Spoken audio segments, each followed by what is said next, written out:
Hence, workshops were organized for children, young adults, parents, as well as teachers to highlight the need to communicate to children about certain life skills since a very young age for their own personal safety, including online safety. And so for this today, we are very glad to have our speaker, Ms. Jyotsna Mohan Bhargav, a very well-known face on television. She has been the senior news anchor and news editor at NDTV. She's an author of a very interesting book on teen life, which is called Stoned, Shamed, and Depressed. It's a first hand account of what teenagers are going through at their end, as well as it takes into account the different stakeholders, parents, as well as teachers in a teen's life. A very, very warm welcome to you, Jyotsna. Thank you so much, Sneha. Thank you for having me today. Before we begin, I would now request the National Initiative Head of Teach Them Young, Dr. Aarti Gupta, Flo Kanpur Chairperson, to begin the event. Thank you, Sneha. A very good afternoon, everyone, and a very warm welcome. Parents, teachers, and all members joining us from Flow Pan India. You know, we couldn't think of a more befitting speaker as a speaker for the last event under the Teach Them Young than Jyotsna Mohan Bhargav. Welcome, Jyotsna. Thank you. The National Initiative of Teach Them Young was launched with the objective of empowering young minds about their personal safety, both in person and online, to bring about gender equality and to provide a platform of trust for young minds, initiate more dialogue about topics related to cyber safety. To fulfill these objectives, we planned a program approach, train the teachers on online safety, a POSH awareness training program, awareness workshop for parents, and a dialogue with experts for which today we have Jyotsna Mohan Bhargav. You know, with children and young adults spending a lot of time online these days, they read and hear an increase in online crimes, whether in the form of threats, cyberbullying, or as children simply call it online dissing. All this has a far greater impact on the minds of our children than we think it does. The prevention of any kind of abuse, especially sexual abuse, cannot be the responsibility of the government alone. It's equally the responsibility of the community. Jyotsna, through your book, you have written an incredible, vivid account of lives of urban teens and the challenges that they are facing. An overwhelming account of the kids, parents, and teachers, different stakeholders in a teen's life. You have covered various issues faced by teenage children, such as substance abuse, eating disorder, sexuality to gaming, hacking, cyberbullying, body shaming, social media abuse, peer pressure, and in all this, they're finding their own identity in their peak adolescent years. As parents, I think we can no longer live in denial that this is not happening in my country or in my city. And we need to be active partners in ensuring the safety of our children and teaching them right and teaching them young. We're eager to hear more about this from you. To have a conversation with you, I would like to invite our Flow Kanpur chapter member, Neha Gupta, who herself is a voice of change and helps address a lot of topics related to children. Being a personality development coach, passionately feels for personal safety and sexuality and has been campaigning since 2014. I will hand this over to Sneha to take it forward. Thank you, Aarti. And a warm welcome to everyone who's joined us so far. I will also request during the conversation, feel free to please write in any of your questions, which we can take up later at the end of our conversation. So, Jyotsna, really thankful to have you and discuss such an essential topic. Like Aarti said, you've covered some very, very essential topics heads on with children, which we are somewhere in denial with.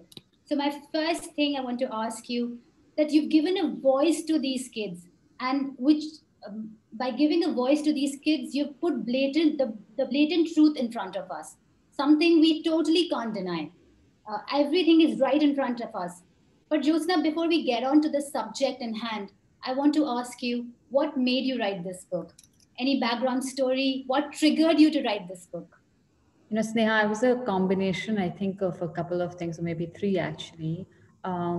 One was the fact that, I've got two kids. My kids are now, I have two girls, 8 and 12, but when they were younger, I was a bit fascinated with how, everybody around them had a phone. They were being gifted an iPad at the age of 6. They had televisions in their rooms when they were 5, 6, with, no accountability. And, I was a bit, I was trying to figure out and connect the dots in a sense that really what happens to these children. And, are these children, what happens to the parents who are gifting them an iPad so early on in life, or a smartphone so early on in life? And, where is it really taking them? And so, it was that. And I try to, in my book, connect whether, these are the same children who eventually then become the kind of headlines that we see, whether it is a Snapchat incident, or it's the WhatsApp bullying case in Mumbai, the boys' locker room. Are these then the digitally influenced generation that we're talking about? Secondly, I think I was reaching a point with the kind of news that was coming around these children that, we're not talking enough about their issues because, the times have changed, right, Sneha? They're not the way it was when we were growing up. And, if somebody said, if our parents said you have to do this, we did it. This is a very different generation. And to say that humne bol diya to bol diya doesn't work with them, right? And unfortunately, I think, we tend to not take children and their issues very seriously. We tend to dismiss it, really. बच्चों के issue है, क्या problem है, कोई problem नहीं, let's just leave it. They'll deal with it. It's a phase. Body shaming is a phase. Bullying is the phase that happens in school. Mental health is, it's not there. It's very much there. It's very much there. So, I thought it, to me, it was an issue. I'm shocked that nobody spoke about it before me. And, so I was like, this is something that needs to be spoken about, because sometimes you need to give the children a voice too, right? Just because they're younger doesn't mean that their issues are young. And I think the third one was, of course, when I had started writing this, not before I started writing the book, I was anyway writing, a little bit of these columns around these issues. And one of them was that my own daughter got physically bullied very badly. So, bullied by girls, very badly physically bullied, because she's petite, she's tiny, the combination of body shaming and bullying all together. And at that point is when I had actually started writing, delving more, let's just say, into the issues of children, from body shaming to, how sex is really casual, or the kind of aggression that you see, or normalization of words like rape and gang rape in school corridors. So I think eventually I just converted, let's just say, 1,000 words into 70,000 words. But yeah, that was the start pretty much. It was a combination of a few things. I cannot imagine the struggle you went through. And in my experience, all the children are always candid to talk, because they're always looking out for someone to talk to with these issues. But I'm sure your journey must have been really challenging to put together those 75,000 words. Well, you've really documented different experiences of the teens and put together the number of issues. And in fact, Jyotsna, when I was also reading the book, it was so overwhelming, even for me, because I conduct workshops on personal safety and sexuality with teens. Even I had to put the book away because it was kind of so heavy to come face to face with what's there in reality. You have divided the book very nicely in 6 chapters so that it is very nicely understandable, which talks about different issues. So I want to first begin with social media validation, body shaming, as you mentioned, something that your daughter also went through. Please give us a more detailed idea for those who haven't read the book and are yet to read. How are these two issues affecting our children? I think social media is so underestimated in our country today that I find it, I would laugh if it wasn't so serious, to be honest, Sneha. I think that as parents, firstly, I think it starts with us.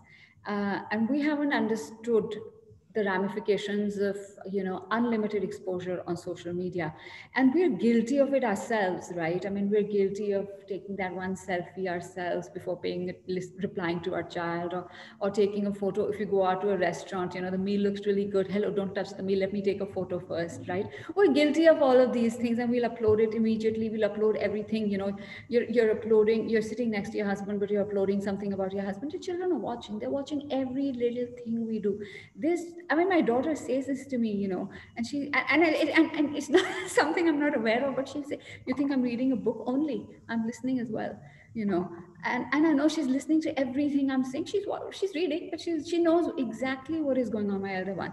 And so this generation is, and a lot of counselors told me the same thing, that they're watching. So if you're at home and you turn on, and sometimes it's just like a default mechanism, right? You just get into, like, say, after the winters, in the summer you get into like a pair of, or in the winter you get into a pair of jeans, and you'll be like, oh my god, they're not fitting. I think I put on a little bit weight over the summer. The kids are watching, they're listening, right? That weight thing, that fat thing.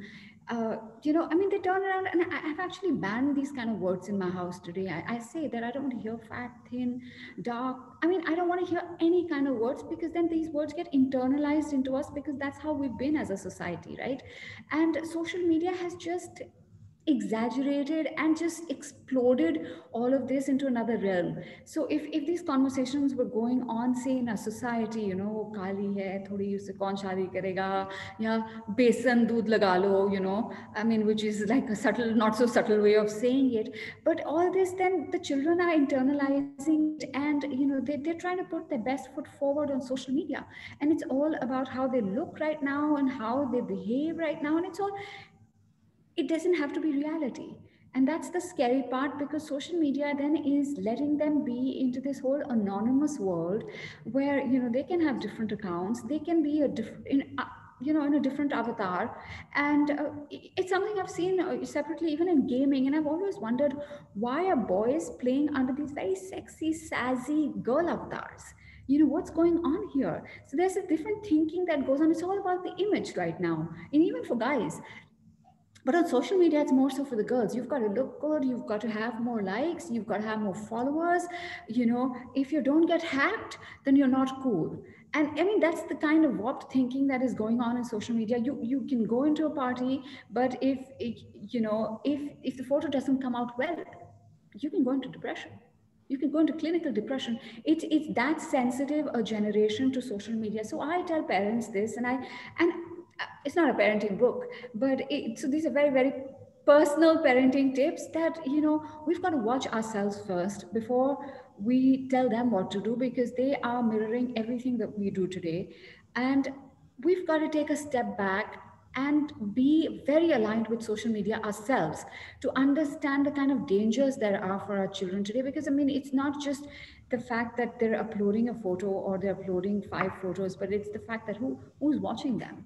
And to say that the kind of people who are watching them today just, I mean, the predators only happens in the West is absolutely false. The kind of cyber safety people that I've spoken with India say one thing, they say, please tell every child that you speak to that they should not have weak passwords, because apparently Indian, students, they're very weak passwords. So they should have very, very strong passwords. B, they should not even share their passwords with their best friends, because aajkal ki generation, there is no best friend. Honestly, you can say that I've got 10,000 followers, and they would tell me, auntie, I've got 10K followers on Instagram. And I'm like, really? But how many offline? 2.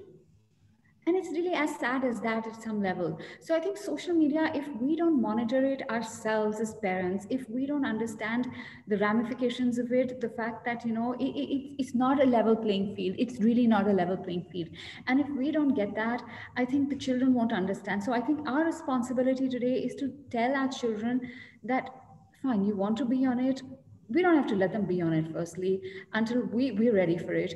There's going to be a lot of pressure from them. There is. I get it. Enormous pressure from my every single day, but I am still holding on. I don't know for how long. I haven't put her on any social media. I can't promise. I mean, the challenges keep coming, right? Every single day. At least let me be on Instagram. At least. Last year you told me, and I keep changing. I mean, that's my prerogative, right? As a parent, I have to check the environment. I may have to take 2 steps back, and I'm doing it. But I think we have to not let them. And just it should not be unrestricted, their freedom on social media. Even if you let them be, you have got to watch them like a hawk today, Sneha. It's very tough. I agree with you, Jyotsna, like it's not easy anymore for us as parents. And I think we have to kind of believe that this generation is watching and is more aware than I think we were of what was happening around us and what our parents were doing. But I think what you said is right. As parents, we need to kind of wake up and pause and just take a step back and see what's happening. Jyotsna, my next question to you is, what do you have to say to parents of 13, 14-year-olds and younger? Like, like you said, your daughter, there's a constant pressure from them and on them as well, right? This whole peer pressure of social media presence, whether it's on Facebook or Instagram or Snapchat, like, what do you have to say to parents of these kids?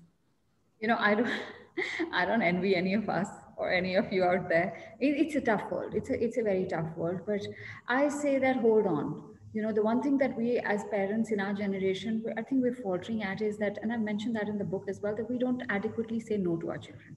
जितने हमारे माँ बाप ने हमें ना बोला ना, हम उसकी we don't even say 1/4 of it to our children. We're given a little bit too easy to them.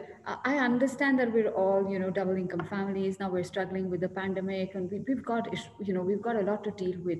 But the point is that I've seen a lot of children who were exposed to a gadget at the age of 7, 8, and now, when they're 13, 14, the parents are trying to take it back and it's not happening. So, it's not, there's so much aggression, kids are resisting, they've got to take them to the counselors, but the kids have got so used to that gadget in their hand that they will not give it back easily. And they will try everything to not give it back, to be honest. So I actually say that shift it as far as you can, and I honestly believe that in cyber world, even 6 months extra makes a difference in how that that space is harnessed by the children, how that space is harnessed by the parents of the children. And I think I think 12, 13, 14, 12, 13 actually is middle school. It's prime middle school, right? But it's also where all teachers and counselors have told me where all the action is going on today. And it's actually 9, 10, 11 is where it starts. 12, 13 is where it's blossoming completely. And I say this to all the parents, hold on. I mean, if Instagram says 13, why are you letting your children be there at 11? I get the pressure, I get it, but I'm holding on. If I can hold on, you can too. And, I honestly think all children will find that right. They do. I mean, Rona, Dhona, there is anger, they get upset. I mean, okay, we don't want to get them ostracized. So you've got to fight your battles, right? But to blatantly say, okay, just because everybody has got it, the fight starts with us. And I've spoken to, the other day I was speaking to another counselor, a doctor, who'd also given me inputs. He's a big doctor in Bombay. And he was telling me as well, he said, I see this in the Western world. I see that the change is happening there.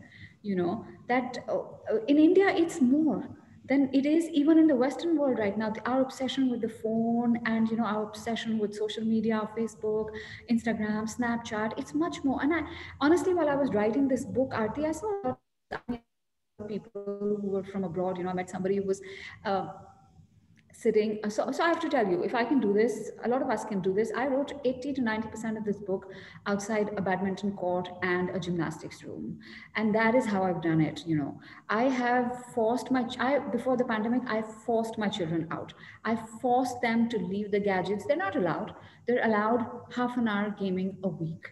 Okay, I start with 20, I up it to 30 because my my levels are very low. So I can afford to push it to half an hour a week. But I don't, because to me, we have to invest. And it wasn't like I wasn't working, right? But I would go to work, they would go to school, I would pick them up from the bus stop, and I would take them for the next 3 hours to play badminton, for the simple reason because both had different age groups, they had different classes. So one would sit with me and do a homework while the other one would play, and I would sit with my laptop. And that's how I wrote my book. And so while I was writing this book outside a gymnastics class, there was this man from Silicon Valley, and he had like this old Nokia phone with him. And he said, this is the only phone in my house. And he said, and that's the thing. He said, we don't give it. In our home, if you speak to any tech from Silicon Valley, they will tell you there is at the most a desktop in the kitchen. And which is again something that I mentioned in the book. It's like people like Bill Gates and, Steve Jobs. What did they do? They sold us. It was a commercial thing for them. It was a business thing for them, but they saved their children. There was hardly any gadgets in any of their homes. And what are we doing today? We have just let loose because it's a new toy for us as parents as well, right? We're just letting it be. And unfortunately, you have to save the younger ones because the older they are, the better they will be to handle the kind of dangers that come from social media and cyber world. And there are a lot of dangers. Also, the older they are, Arti, they'll be able to harness it in a better way. There's a lot of activism that is going on. There's a lot of awareness that kids are creating themselves, but they're 16, they're 17, they're not 12, 13. They're not 12, 13. They are bang in the middle of it. They are, it's like lottery lag gayi hai is samay ko. And you have to just hold on to not giving it to them. And Europe, I saw the Ireland, a lot of cyber experts, a big cyber experts in the world are actually from Ireland. And if you see any of their posts, you'll see how they're resisting it. So there's like a reverse trend I see in some countries like that, where they're talking about not giving the children a phone early. They're saying if you want to give your child a phone, after the pandemic, your classes resume. And I understand that all our children go to different classes after school and you want to keep track of them. Give them a regular phone. You don't have to give them a Nokia phone. You want to just keep track, na? आपको पता लगाना है बच्चा कहाँ है. A phone low. Why do you have to give them access to a YouTube? Why do they have to be gaming on their way back home? You just want a phone. You give them a phone. Don't give them a smartphone. There are many ways to go around it, Aarti. I think we just have to become stronger as parents ourselves to deal with it first. We have to make up our minds. No, I completely agree with you. And I think the more parents who join the whole tribe of doing this will make things a little easier for everyone around. I think the whole pandemic kind of has taken this to the next level, like with schools, teachers, and everybody being on smartphones and on WhatsApp and everything happening on it. I think that's created uh, It's very hard. I mean, I tell parents even now, if you think your child is studying, जाके एक दफा ना बीच में चक्कर मार लो, दो दफा चक्कर मारो. It's very important. I've got friends who walked in and seen their kids gaming and addicted to gaming in the middle of classes. So I mean, you have to constantly, you can't leave them. They're in a bad place. I think Sneha will know this better than me. They're in a bad place right now. Everyone's in a bad place. But it's been a very hard lesson for our children to learn, right? When I wrote this book and I finished it a few months before the pandemic, my whole thing was, kids are not getting up from the couch and they're not getting out and they're not going out and they're not playing. And आज डेढ़ साल के बाद the only thing they want is कि mama, we want to play date, we want to go out in the park, we want to play outside. And it's been such a hard lesson for everybody to learn that social isolation and all this, it's no substitute for physical interaction, really. Absolutely. I think parenting was never as easy, and it's getting much more difficult with us. And it was like Aarti said, that the pandemic has made it even more difficult. But now I think a year has passed, and then now it's very, very important that as parents, we start thinking about it, what we need to do, how to create boundaries. And like you said, that don't succumb. इतनी जल्दी जो कहते हैं वो मानना नहीं चाहिए. Wait for it, say no, push it to 6 months, push it to 3 months. And when there are already boundaries of years, 12 years, 13 years, by the social media houses, please adhere to it. 10 साल के बच्चे को Facebook or Instagram account is not necessary. Snapchat account is not at all necessary. And also to all the parents, I think, Jyotsna, we would like to also highlight about the idea of posting a lot of pictures. I as a parent, I am very careful about it. I know she has a lot of potential, a lot of achievements, but what do you have to say, Jyotsna, about that? Is it a quick line on that? Just a quick line to all the parents, Kids are frustrated. Mama, एक तो photo लगा दो, एक तो लगा दो. I said, नहीं, क्यों? And then, one day, ek laga do, mama. So, my daughter was doing, my elder one, she does gymnastics and all that. She's very good at it. And, she was doing this. I was just sitting here, piche only. And it was evening. So, the sun was behind her. I couldn't even get a photo. It was like a nice silhouette. And I said, okay, because I like photography. I said, oh, great photo. She's on her hands and her headstand. And there's the sun setting at the back. And I just put it up. And this child, mama, how many likes? Every other minute. I said, that's why I don't put it. See? Now you understand, you're thinking. I said, you one photo, you can't see your face, but you're obsessed with how many people have liked your photo. I said, that is precisely why I don't do it. Why do we need to do it? I mean, you know, and a lot of children are embarrassed by their parents doing it. And I mentioned that as well, you know, they don't want their parents to do it. You know, children don't like getting embarrassed. एक तो उनको सबसे बड़ा उनकी दिक्कत ये है कि हमें embarrass मत करो, जो मर्जी करो, embarrass मत करो. So firstly that, and secondly, I mean, if you're posting that, they post. Why? And then in this generation, there are no boundaries, no? And I say this, and I've said this to like relatives, children. I said, what are you doing with these kind of photos? Do you not understand कि school खत्म होगा, college खत्म होगा, आप नौकरी के लिए जाओगे. आपको नौकरी कौन देगा? when you have a digital footprint today, कौन देगा? ऐसे कोई आपका CV नहीं मांगेगा. Nobody's going to ask you for your biodata. Nobody's going to ask you for your CV. They will just go back to your Instagram, to your Facebook, to whatever, your Snapchat. They are just going to go. That digital footprint never goes. And they're going to see what kind of comments you make, what kind of, you know, and unfortunately, you know, social media is not very forgiving when it comes to making mistakes. So you can be immature and say things as a kid, but that digital medium is never going to forget. Not those photos, not those scandalous photos, or not that, you know, that thing, if you have a vape in your hand or a cigarette in your hand, or you have a low back or a low front. The digital world will not forget. Or yeah, prospective employees eventually they're going to look at it. They are already looking at it, and that's how they're offering you jobs today. So it's very, I understand कि बच्चे होते हैं, हम लोग सोचते नहीं हैं, you know, and I mean, as children, you don't think ahead, but I think it's our responsibility to tell them this, that, you know, and my children have understood. I've told them, I say, you have a digital footprint. I can try and delete your photo, but it's never going to go. So you've got to think 5 times before you put a photo up. But unfortunately, you know, privacy को भी हम लोग, we don't take it seriously. So many mothers I spoke with say, privacy कोई नहीं चलता है. अब चलता है तो फिर चलता है. What can you do? You know, there's only so much you can do. Jyotsna, absolutely. You spoke about aggression also, and I think a lot of parents here who have joined us, you know, they would also like to know a lot that they find it very difficult to handle the aggression in both tweens and teens. And here, I especially want to point out, and I've spoken to a lot of parents as well, the gaming culture, which you've also covered in your chapters, along with hacking. This whole sudden trend. I mean, let's try to understand that what was the parents' point of view when you asked them, how are they dealing with the gaming culture, this new trend? You know, parents have got no clue when it comes to gaming. Really, I mean, for me, it was a revelation. Yeah, you know, मैंने बहुत सीखा when I was writing about gaming. It came as a complete shock to me, the kind of stuff that goes on when kids are gaming today. You know, the kind of the culture of gaming. Firstly, long hours, which have increased now because of the pandemic. I think that's anyway harmful.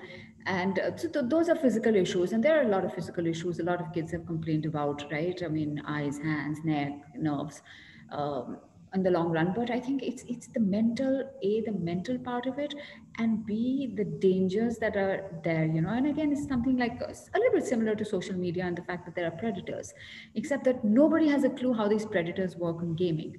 But अगर आपके बच्चे जो PUBG खेलते थे पहले, how many 40, 50, you know, 50 लोग खेल रहे हैं, उसमें आपको कैसे मालूम कि जो लोग बोल रहे हैं कि we are 20 or we are 18, they're actually 18? They're not. They were not. And all cyber experts will tell you that if there are 100 people who are playing a game, 40 of those people are over age and are looking out to tap the young people.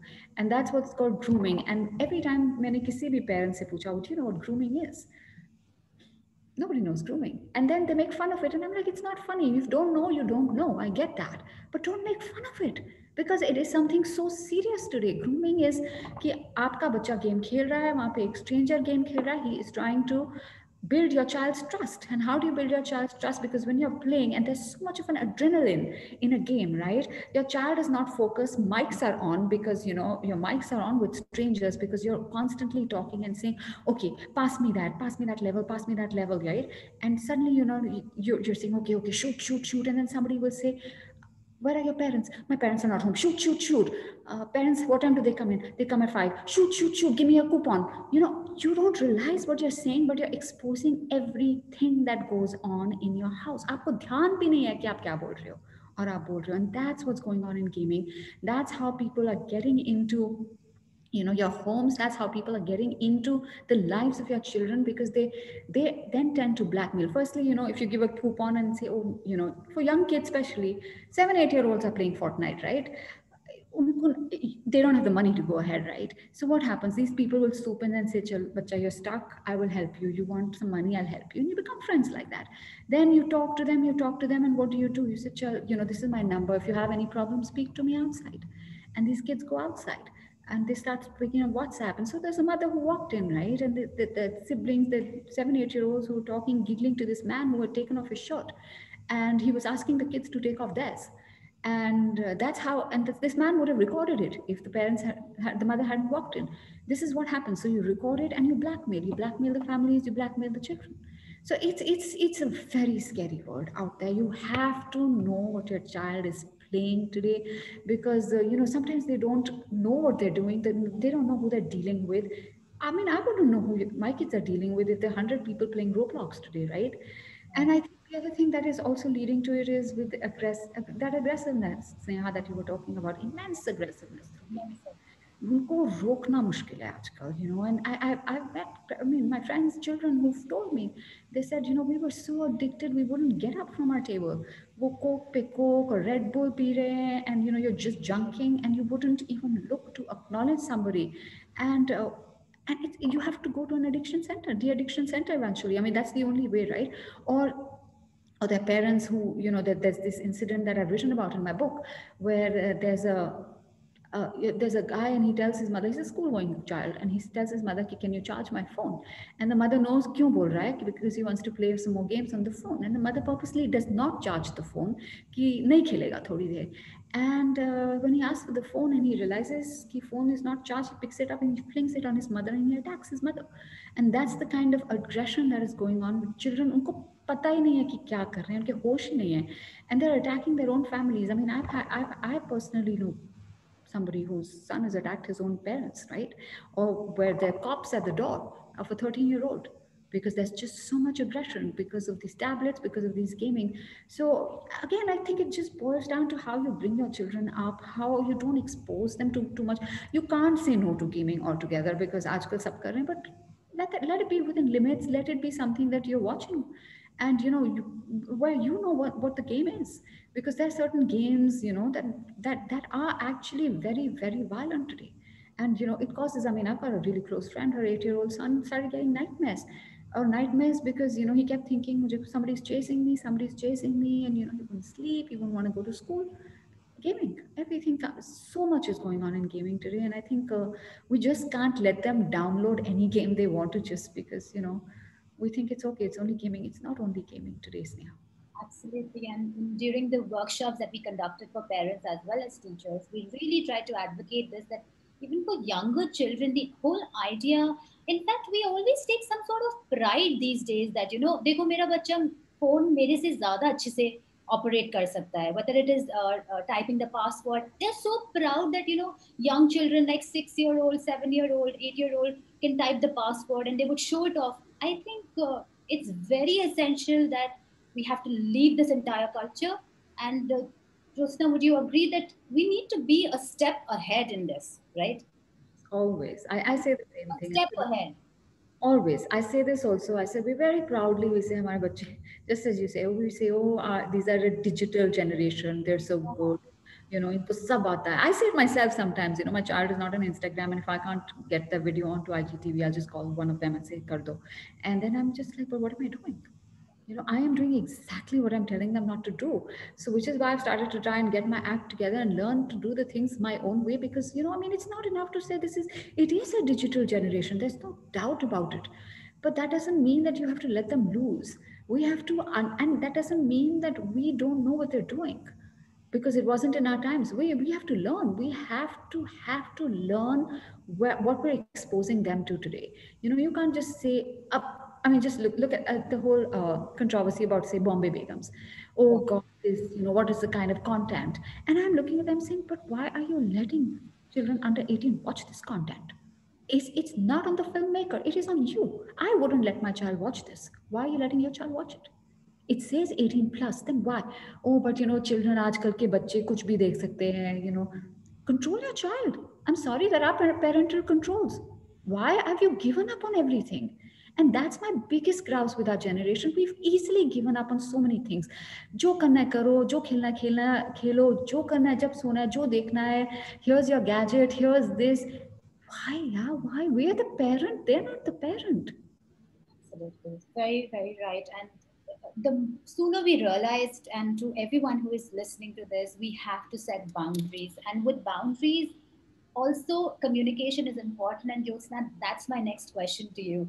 Is, we are still not talking about sex, sexuality, like you spoke about grooming.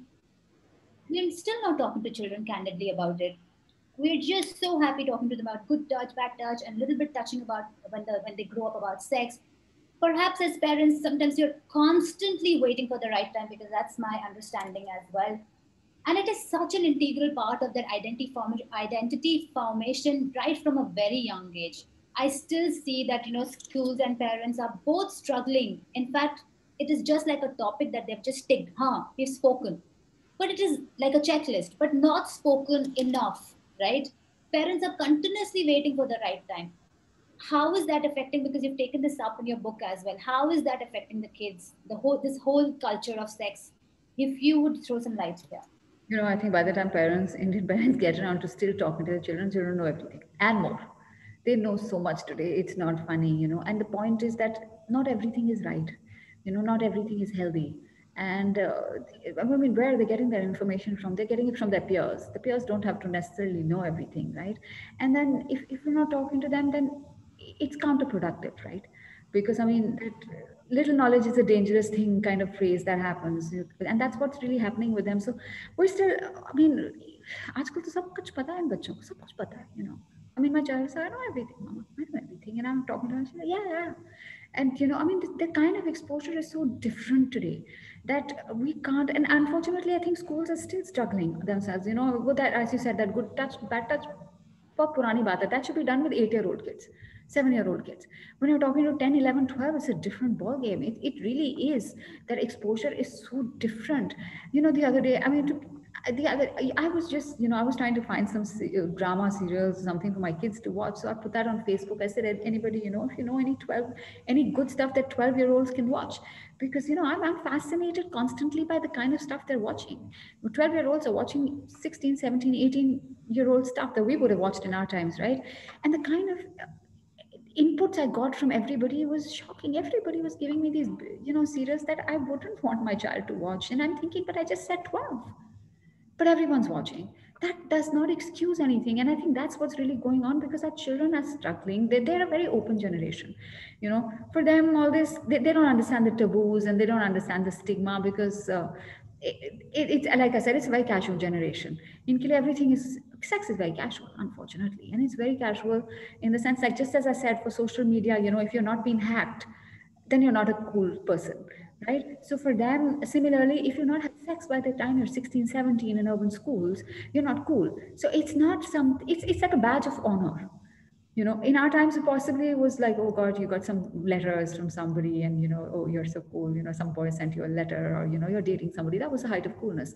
But today, the height of coolness is to have had sex early, 16, 17, get it over with. It's that casual. So in that environment, if you're not telling them what the dangers are, they're going to land up in some shady, and which is something I've come across with children that I've spoken with in my book. They land up where? Shady clinics, which are counterproductive to their health, right? Because you're not telling them the dangers, you're not telling them about abortions, you're not telling them about safety, you're not telling them about anything.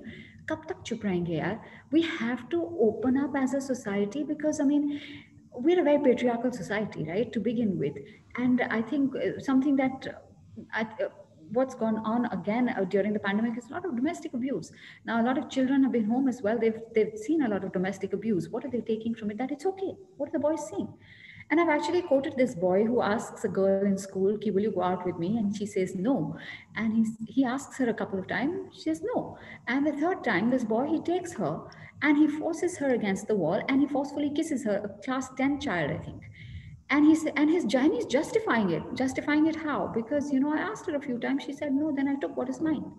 And that is our society. So we have to understand that it's very imperative for us to lessons not just to the boys but to the girls as well, because we come from a very tough place of a very misogynistic society where boys have always been given too much importance.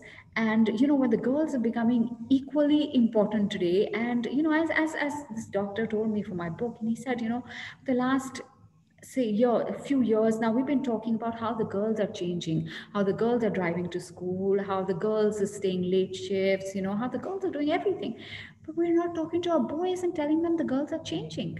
How, that's the big difference. We're still letting the boys be. Every time there's the boys locker room case, you get all these messages, and all the women, I'm not taking anything away from them, but they talk about how, oh, we've got to teach our boys respect. And I say that is bullshit. You got to go beyond this tokenism. You've got to teach boys consent. You've got to teach boys porn addiction. You've got to open up and tell them to respect girls, and that a no means a no. And I say this to girls and I say this to boys. I say that you have a right to change your mind. I tell this to my daughter. I said, for anything you say yes to a friend going to the mall, and just before that, you feel like you're pressurized, and before going, you want to change your mind. Even going to the mall, it's your mind. Change it. You have the right to say no to anything you want to say no to. And this is your mind. Imagine your body. You have a right to say no to. And I think, unfortunately, sex education to itni dur ki baat hai abhi bhi, that I think has to start from homes. We have to teach our boys and girls equally, and you have to tell them we can't afford to think somebody else is going to do our work for us, that the schools will do it. They're not going to do it because they're struggling with counselors, they're struggling with parents, they're struggling with all sorts of things. I mean, it's a different ball game, and they're going to struggle even more when physically eventually we open to a regular routine. So I see that stuff like consent is so important for our children today. Their sexual rights so important. They have to know, and for girls and boys. I mean, you may think it's a boy, but I mean, boys sometimes are equally under threat. Yeah. So it's something that we have to open up. We have to just say, baat karni hai to karni hai, and you've got to start these conversations. 10, 11, you have to have these conversations today. Unfortunately, dil pe patthar rakho aur baat karo. Really. So, and like you said, Jyotsna, that you're getting half information from peers who are not educated enough, and also the other half of the information is coming from internet, where there is absolutely unfiltered content. If we just leave it up to them to just go and get all the sex information from there, pornography, if we don't talk about it, all sorts of myths are going to build in their mind. Absolutely. Porn addiction, pornography is so big in our children. We may think, we dismiss it sarcastically. Oh, the driver outside, he's watching probably porn on his smartphone. No, your child, your 11-year-old, your 12-year-old, they all know about porn addiction. I mean, I've got 10-year-olds who've told me in the book that, we were addicted when we were 10. And we've been watching it every day. And where did they watch it? Your counselor told me, she said, I told some parent that, your child has been watching porn on the phone. No, much. I give the phone to my child to play a game. वो game ही खेल रहा है. मैं बता रही हूँ porn खेल रहा है नहीं. Right? She said, I'm the counselor. I've seen your phone. I know what your child has told me he's watching porn. No, my child is playing a game. How long are we going to sit with it? Yeah, that brings me to my next question. Whatever you've spoken is probably a lot for a lot of parents to take. And I'm sure you've had parents turn around and said to you, good book, Jyotsna, but this is not happening in my child's life. Or some of you, what you've written is not happening in India right now. This is all very European, Korean, and American, but definitely abhi India mein aise nahi ho raha. I think still a lot of parents are in denial. A lot of parents still feel कि ये मेरे बच्चे के साथ नहीं हो सकता. No, over here I even want to ask you questions regarding cosmetic surgery trends in teen and vaping, and where parents are kind of like we're seeing this new trend coming up. We know children of like friends and all who are doing it, but you always have at the back of this thing, मेरा बच्चा नहीं कर रहा होगा. What do you have to tell to parents about this? I say that, I've got challenges. I mean, I don't have challenges now, but who knows? I won't get them going forward. I mean, I've got good children, but I mean, if they get into peer pressure, who knows, right? So I never say never, but oh my goodness, the denial is so immense, Aarti. I mean, I've seen it even in my family. So what do I say about, other people? When my book was coming out and I had an extended family Zoom call, it's just the beginning of the pandemic, right? And so lots of my relatives and everything. And somebody said, so what is your book about? And one of my kids said, I think it was a younger one who has no clue really what it's about. But she was like, Ma, it's about drugs, it's about vaping, it's about sex. And there's been dropped silence on this 20 people Zoom call, right? There's been dropped silence. And then one of my relatives is like, let's not talk about it. Let's not talk about it. At which point I said, exactly, why not? Why? What you're an educated person who doesn't even live in India. You live in a first world country.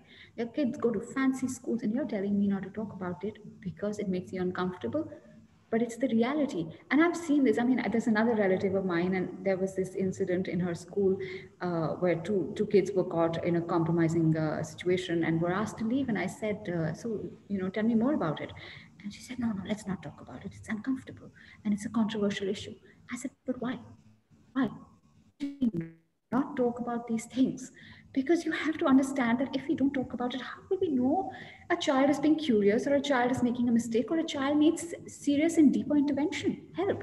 How will we decide how to help a child? Curiosity is different. Kids will be curious. Kids may go over that line, but that doesn't mean we ostracize them for life or we ostracize their parents as we do it. I mean, I would say if a child has made a mistake, please go give them a hug, give the parents a hug. Yeah, why are we ostracizing the poor parents कि तुम्हारे बच्चों ने ये किया है? But on the other hand, there are a lot of other issues that if we don't look at it, vaping. The school principal, I mean, when I was sitting with her and she was like, ये जो cupboard देखिए ना मेरे पीछे, it's full of e-cigarettes that I have confiscated from my students, okay?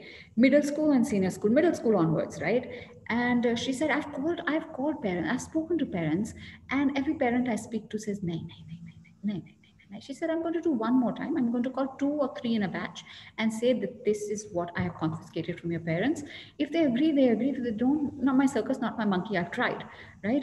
And I've seen that. I've gone to that same school. I know one of the children. Okay, I went to the mother and I said, listen, your son is in class 12. So is he aware? I didn't say that, he vapes or anything. I said, is he aware about vaping? And no, what are you saying? He doesn't even know. I said, listen, have a word with him. Have a word. No, what are you saying? What are you saying? He has no idea. He's such a good boy. I didn't even say that he vapes. I know he vapes. And it's a small world, right, Aarti, Sneha? It's a very small world. I mean, where I started with 2 children, I landed up with thousands. And you have no idea how many of the parents I eventually know. I connected the dots later. I have not told the parents what I know. Or the parents don't know that some of the kids in their books are their parents, are their children. These are kids who are on weed. These are kids who are vaping constantly. They're on joints. They're wild. They're on coke. I know them, but I can't tell the parents. I can't. Or they have mental health issues, and they call me for that, and they say, "We have issues, Auntie. Thank you for bringing it up." At least some. I mean, it's very hard, and vaping is a huge epidemic today. Huge. I mean, kids even in the pandemic were sorted. If you speak to them, say, "We have everything. We have everything." In the pandemic, we got a supply when a little bit of lockdown went. The guy comes to our apartment, niche, and at the gate, and we go in and get our supply. And these are 14, 15-year-olds. They're supplied for weed, they're supplied for vape. Jyotsna, somewhere even this whole concept, and it really rattles me, the whole concept of even hookah has become so casual with parents. Oh, he's not smoking or she's not smoking, but she's into hookah and vaping, like vaping is e-cigarettes. I mean, why are we normalizing all this? Why are we just accepting the culture that is just coming up? Why are we not adding boundaries? Is something which all the parents are watching. We have to think about it. Why are we not creating boundaries? And like you said, that you've created that barrier that no parent knows, or that the episode was about the child, or even the child knows that there's parents you've spoken to. In all of this, tell us which was the most shocking thing that you realized, like you were not expecting that to write or to come to terms with. What was your most shocking thing? When it comes to the chapter, I think gaming was very shocking for me. Gaming I wrote right in the end, Sneha, thinking I will not have enough to rival what I have written for the other ones. So I kept pushing it to the end, कि, gaming में मुझे उतना खास नहीं मिलेगा जितना मैंने, but I shocked beyond belief with the kind of dangers in the gaming world. But the kind of things that broke my heart were different. The poignancy of, mother who's telling me that her daughter was body shaming and, body shamed and she didn't know. And, when she took her daughter to the doctor and the doctor said 4 months, if you hadn't got her now, 4 months is all she would have lasted. She would have died after 4 months. She was in that bad a condition.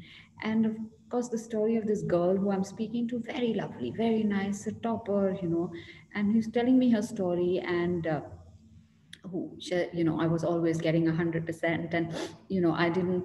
And then I started getting a 90, and I started getting a little nervous. And then uh, I got a little nervous, and then my dance classes weren't going well. And then what happened was I didn't get into the students' council. So the day I didn't get into the student council, my parents are doctors, and I know where the medications were kept. So I went and overdosed, and I tried to kill myself. And she's 13, 14-year-old girl who's giving me this story. And I couldn't sleep that night. I couldn't, I was like, what goes on here, And there's so many girls like that who've spoken to me, Sneha, who've told me about how they've, auntie, we've self-harmed. But we don't want to kill ourselves. But, how do you know? What is that line that will stop you? You were trying to slash your wrists, you're trying to slash your arms, you're biting your lips, because the purpose, auntie, is to bleed, to feel the pain. And I'm saying, but why is there so much pain? That's the part that has completely kept me awake for so many nights. इतनी दुखी generation क्यों है? There's so much angst, there's so much pain, there's so much sensitivity, they're so emotional. They're on a roller coaster ride, Sneha, right? And that stems from that social media, and that stems also from the fact that you are constantly on a spotlight, in the spotlight. Everything is for public consumption, right? And the moment that one pimple comes, it's earth shattering on your face. And so children are like, we're suffering, we need somebody to talk to. And I think that fact that we as a society are still not talking to our children, I think that sums up the whole poignancy of it all. And I think that mental health epidemic that doctors are warning about now in the pandemic, I think it's gone up even more. I mean, it's going to be a scary ride after the pandemic, for sure. Quite a grim and phase, and really heart really becomes very heavy. And in this entire discussion that we've had today, Jyotsna, I think three fundamental things and takeaways for parents, if you'll agree with me, is first that we need to talk to them we need to have an open conversation. We need to open up these channels of communication because they're waiting to talk. They need someone to talk to. Secondly, we need to be a little step ahead than our children. We can't say, oh, ye generation bahut aage hai. We can't cope up. Digitally speaking or otherwise, we have to find ways. If we have to safeguard our children, then we have to find ways to be a step ahead from them. And secondly, it's very, very important as parents for us to mind ourselves, right, Jyotsna? Like we really need to mind ourselves first because they're constantly, whether it is body shaming, we have to stop saying words like, standing on the weighing machine and saying, oh my God, I'm 2 stones up or 1 stone up, or oh my God, when am I going to be 0 or 1 size or 2 size? We have to stop talking about size, whether it is body shaming, whether it is watching movies, anything, whatever it has to be, we are the greatest role model. So now, there's one more thing I want to add, which I haven't said, which I do believe in. It's to demystify things and to normalize the existence of things at home. I do that. I do that with everything, which is, I open up conversations for the simple reason that nothing is taboo in my house. No kind of conversation is taboo, whether it is periods or, or whether it is drugs, it's alcohol, it's sex, anything, everything, even for my 8-year-old, whether she understands or not. The conversation, she can be at the periphery, but we have open conversations in the house so that nobody's taken aback when things happen around them. You understand? The fact is, you take the mystery away from it. So when we're talking about vaping, my elder one was in class 5 when 2 kids were suspended from her class for vaping, and class 5, huh? And she didn't come back being really like, oh my God, no. She was very casual. Matter of fact, the mama, they were vaping and they were caught and they are rusticated. And it's not like she had to go and Google it and find out what vaping is. She knew about it because we've had open conversations. When you have open conversations, you demystify things. You normalize that things happen while normalizing the fact that kids don't have to go into it. So, you know, they'll know this is okay. Things happen, but we don't have to touch them. That bad things happen in society, good things happen in society, but things happen any which way, you know. But if we keep quiet about the uncomfortable things, then they're always going to go and search it somewhere else, right? They're going to search it through their peers. They're going to search it. Going to go looking for adventure. You've got to normalize that sex happens. You've got to normalize drugs happen. You've got to normalize that society has all kinds of people for different, and they all have their different triggers. And you've got to teach your children that, you know, you have issues, you come to us, you tell us, you open up. When you open up, they'll open up. And this is something I learned from a podcast. And this lady who was giving this podcast, phenomenal view, she said, you know, if you want to talk to your children, don't just go and sit on them and say, "Aur batao kya hua aaj? How was your day?" Don't. And I've tried that, you know, I've tried that. She said, don't do it. They will not tell you. You go and you sit with them and you bide your time. If there's something really getting to them, you give it. It'll take half an hour, it'll take 40 minutes, it'll take 6 hours, but they'll tell you. You just don't go and sit and say, so tell me what's going on. They will not tell you anything there. You wait, they will open up to you. It's just that the fact that you're around them. And I've seen that. To give you an example, you know, there was TikTok that was going on. All kids are on TikTok all the time these days, right? I mean, they were before it was banned. And so play dates are what? I mean, in the pandemic, they became about TikTok, right? You go in and you got a gadget and everyone is doing TikTok videos. And my girls were like, oh my God, TikTok, everyone's on TikTok. So my husband said, okay, you know, what do you want to do? You don't allow us in anything and nobody talks to us. Again, that whole ostracizing part. So my husband said, okay, here, it's a TikTok thing, you know, we'll give you a private account and see how it goes for like a week. And no, but what's the point of a private account and nobody can see? Take it or leave it. They forgot about it, but they went to play with some friends and they came back very sheepishly that one evening and said, can you take it off? And I said, why? No, take it off. I said, why? No, take it off. Then I let it be. I stopped asking them. In the evening, I went and sat there and very slowly one of them said, you know what happened today? So I said, what? You know, the other girls went, and those private accounts, 10-year-olds, and you know, they were on TikTok, and while they were on TikTok, a live suicide got streamed on their private accounts. So 10-year-olds saw a man killing himself online. And all their mothers immediately had taken off the TikTok. And I'm saying, why give it? Why reach that situation when you know these dangers are there? And why be in an environment where you have to take it back? Because it's very tough. Why expose them? You know, for they don't realize the dangers there are, but we have to realize the dangers there are, and there are plenty. That's a very hard thing to hear, very hard thing to hear. But that's like I said, you've put some very hard stuff for us to deal with. And on a first account, we get to hear from the children's voice.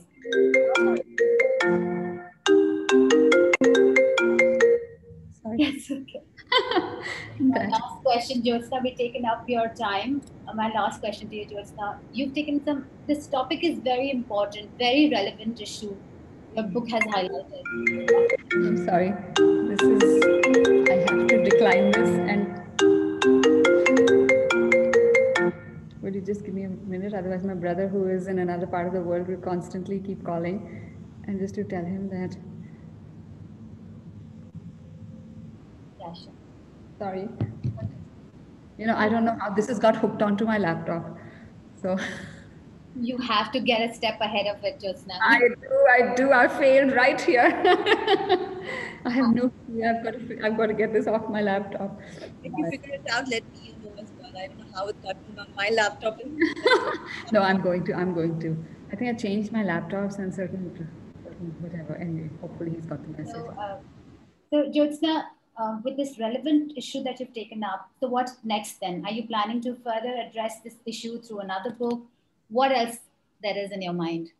You know, a lot of people say write another book, but like I said, you know, I mean, parenting books, we all don't want parenting tips, right?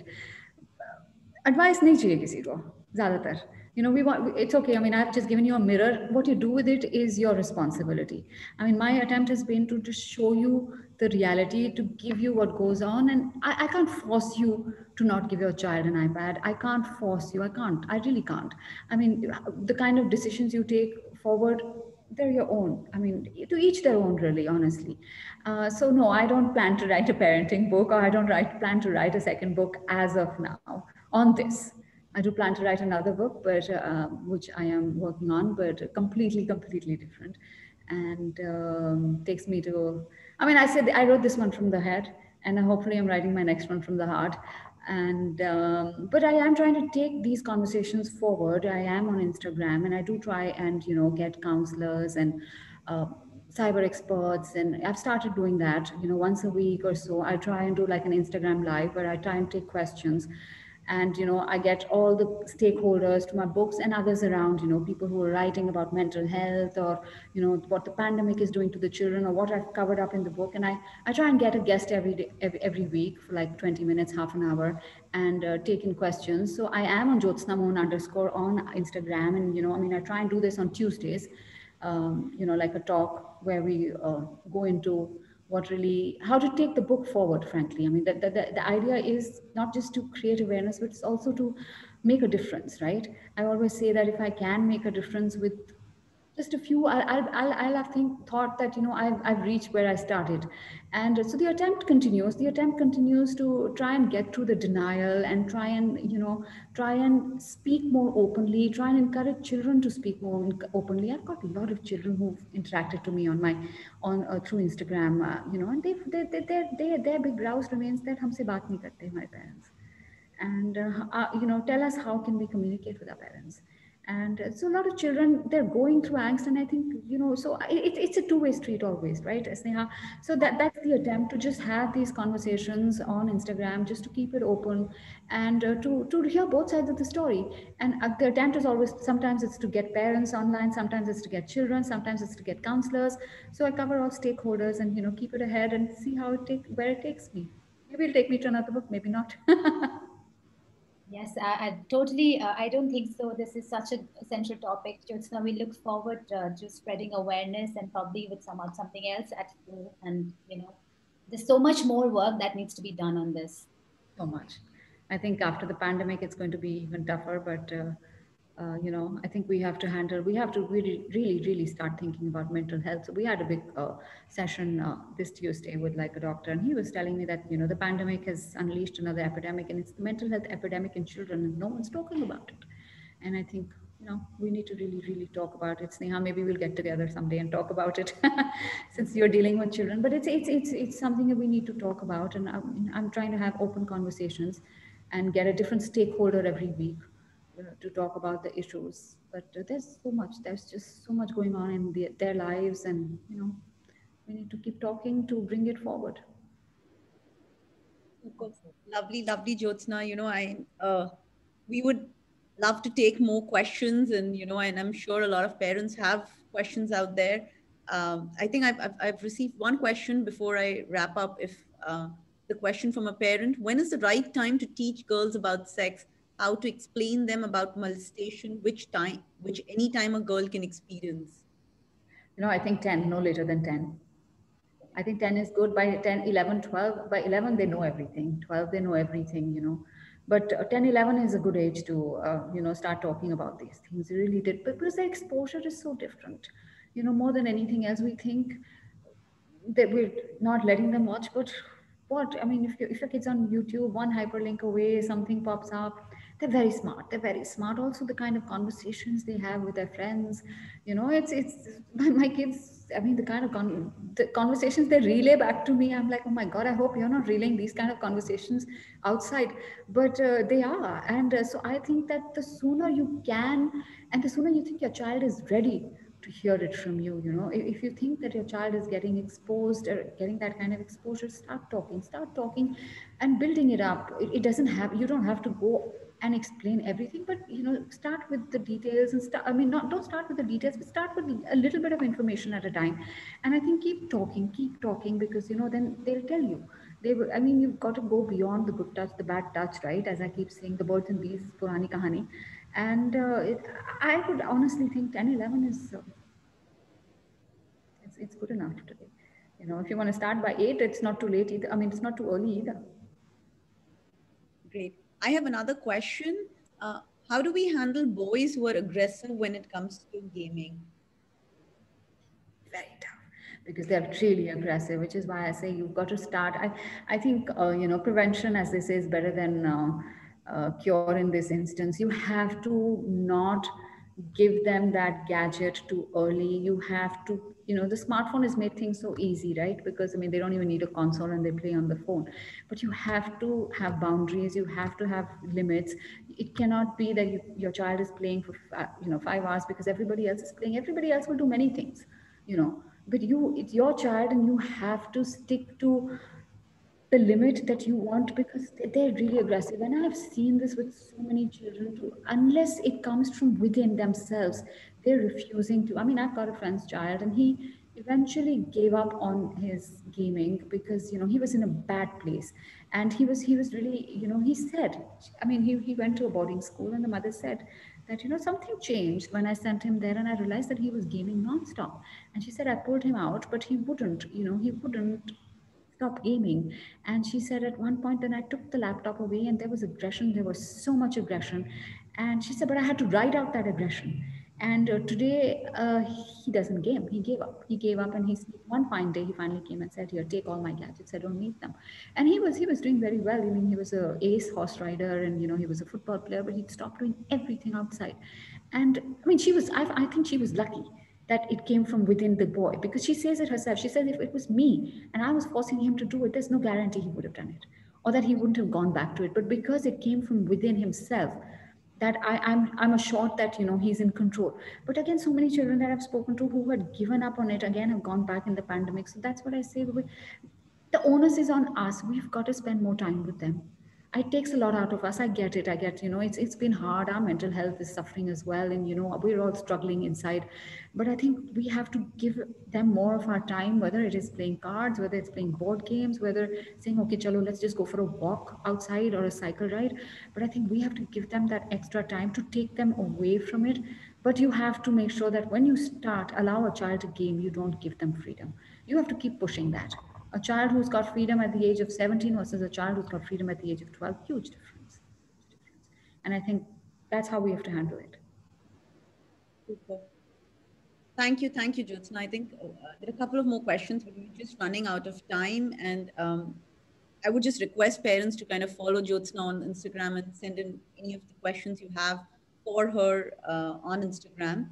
Jyotsna, on behalf of Wiki Flow, I would like to send a big, big thank you. Ulta, I know it always comes ulta, but this is the book, and you know, it's available on Amazon, Flipkart, and bookstores. So guys, I mean, you know, read it. I think that kidhar na kidhar in some chapter, I think, you know, some chapter will be helpful, if not all. And I'm always grateful to get feedback, because, you know, that's what helps me to write more and tackle what goes on with the children. And thanks, Neha and Aarti, for having me today.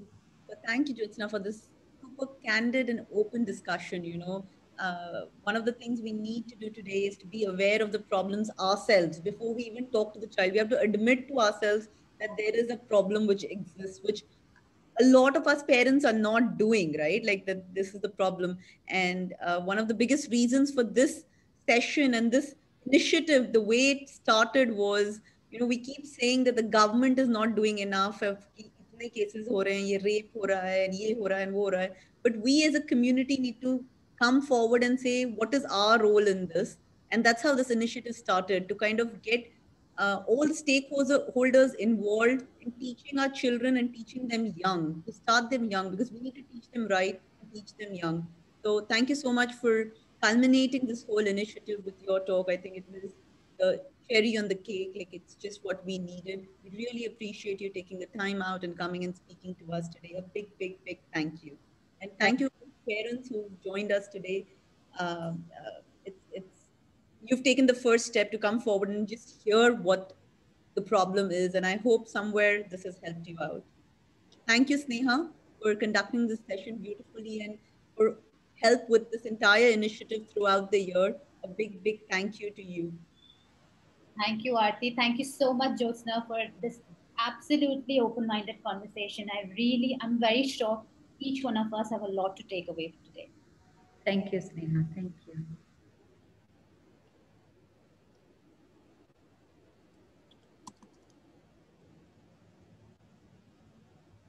Thank you, Jyotsna. You take care. I'll stay in touch. Yeah. Will do. Thank you, guys. Thank you. Bye. Thanks, everyone, for joining. Thank you, Sneha. wonderful as usual. I think the conversation went very candid. Yeah, and I hope people have, I mean, I hope all parents here who've joined us, you're taking back something with you and it's helped. If it helps, even I think a few children, our efforts are worth it. Absolutely. And if there is anything, parents, you want to connect with, please follow her on Instagram and let us know how you felt about today's uh, webinar. Yeah, please leave a feedback either over here or on WhatsApp group where you've joined. Thank you, everyone. You take care. Bye bye.